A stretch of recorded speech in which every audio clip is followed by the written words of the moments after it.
વડોદરામાં જાતિનો દાખલો લેવા માટે અરજદારોને હાલાકીનો સામનો કરવો પડી રહ્યો છે। વડોદરાથી સમાચાર સામે આવી રહ્યા છે ત્યારે આપને જણાવી દઈએ, સમાજ કલ્યાણની કચેરીએ નાગરિકોને ધરમધક્કા પડી રહ્યા છે। નર્મદા ભવનમાં જાતિ પ્રમાણપત્ર માટે અરજદારોનો ધસારો જોવા મળ્યો છે।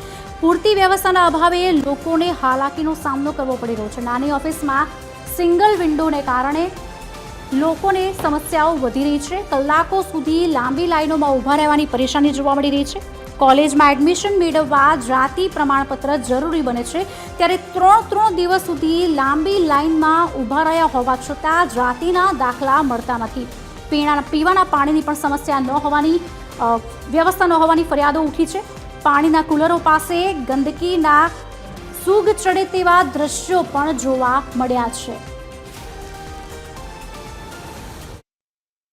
હવે બાપ દાદાનું બધું માગવું ના જોઈએ, કેમ કે બાપ દાદા ભણેલા હોતા નથી। હવે કયાથી લાવવાના? અમુક પાણીની વ્યવસ્થા નથી, એ લોકો માટે બોટલ ભરેલ આવે 20 રૂપિયા વાળા, પેલા 30 વાળા, આપણા માટે વ્યવસ્થા નથી પાણીની।